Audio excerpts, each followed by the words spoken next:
नमस्कार दोस्तों, हमारे YouTube चैनल में आपका हार्दिक स्वागत है। चैनल को सब्सक्राइब करें और गौतम बुद्ध की कहानी अच्छी लगे तो लाइक करें और अपने दोस्तों को जरूर शेयर करें। एक बार महात्मा गौतम बुद्ध के शिष्य ने उनसे पूछा कि कृपया हमें यह बताएं कर्म क्या है और कर्म किसे कहते हैं। तो उसके बाद महात्मा गौतम बुद्ध ने अपने शिष्य से कहा कि कर्म को समझने के लिए मैं तुम्हें एक कहानी सुनाता हूँ। इस कहानी से तुम समझ जाओगे कि कर्म क्या है और कर्म किसे कहते हैं। बुलंद शहर का एक राजा था जो अपने मंत्री के साथ घोड़े पर बैठकर अपने राज्य का भ्रमण कर रहा था।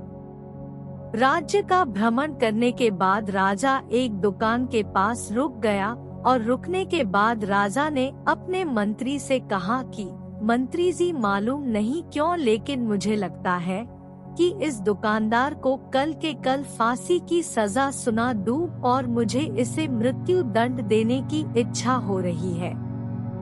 उसके बाद मंत्री जी राजा से इसका कारण पूछ पाते इससे पहले राजा उससे आगे निकल गए।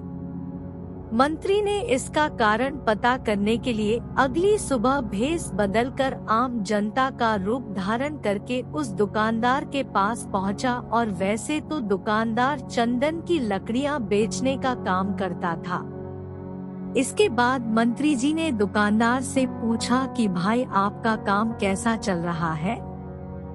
उसके बाद दुकानदार ने कहा कि भाई बहुत ही बुरा हाल चल रहा है।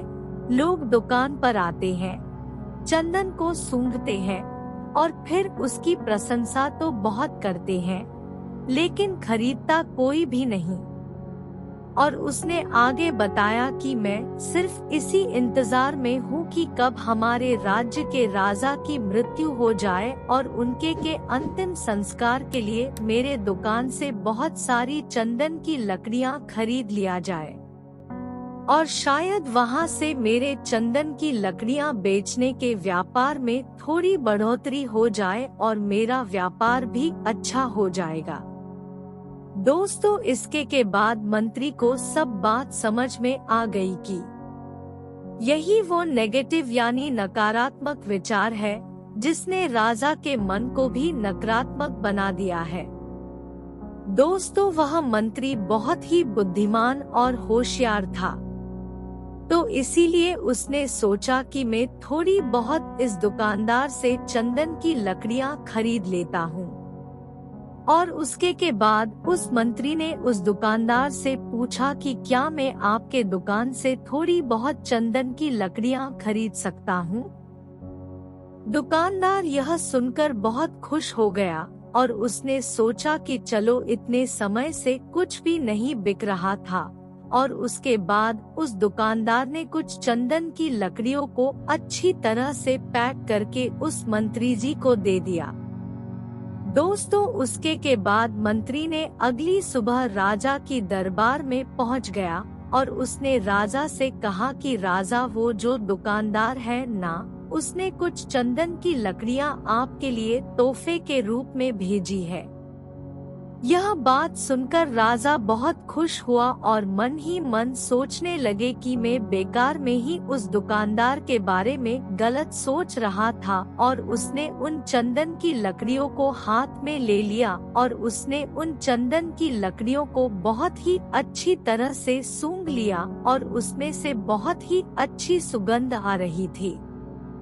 दोस्तों, राजा इससे बहुत ही ज्यादा खुश हुए और उसके बाद राजा ने अपने मंत्री के हाथों उस दुकानदार के लिए कुछ सोने के सिक्के भेज दिए गए।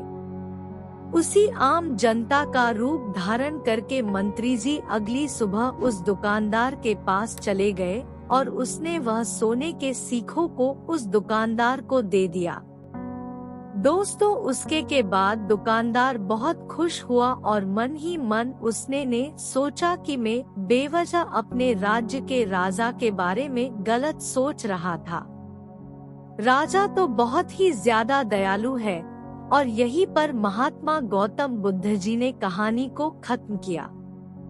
ये कहानी जब खत्म हुई तब गौतम बुद्ध ने अपने शिष्यों से कहा कि अब आप बताएं कि कर्म क्या होता है। तब गौतम बुद्ध जी के सभी शिष्यों ने जवाब देते हुए कहा कि शब्द ही हमारे कर्म होते हैं और हम जो भी काम करते वही कर्म होते हैं और जो भावनाएं होती है कर्म होते हैं। महात्मा गौतम बुद्ध जी के सभी शिष्यों के उत्तर को सुनने के बाद गौतम बुद्ध ने कहा कि आपके विचार ही कर्म है। अगर आपने अपने खुद के विचारों पर नियंत्रण पाना सीख लिया तब आप एक महान इंसान बन जाते हैं। जब आप अच्छा सोचते हैं तब आपके साथ अच्छा ही होता है और वो होता ही रहेगा। दोस्तों, इसीलिए मैं भी कहना चाहूँगा कि अगर आप अच्छा सोचोगे तो दूसरे लोग भी आपके बारे में सोचने लग जाएंगे। दोस्तों, अगर आप चाहे कि यह महात्मा गौतम बुद्ध जी की बातें और लोगों तक भी पहुँचे तो कर्म क्या है और कर्म किसे कहते हैं, इस लाइफ चेंजिंग कहानी को अपने दोस्तों के साथ जरूर शेयर कीजिए। और यह कहानी आपको पसंद आई है नीचे कमेंट बॉक्स में कमेंट करके हमें जरूर बताएं। चैनल को सब्सक्राइब करें और गौतम बुद्ध की कहानी अच्छी लगे तो लाइक करें और अपने दोस्तों को जरूर शेयर करें। धन्यवाद। जय जवान जय किसान जय हिंद।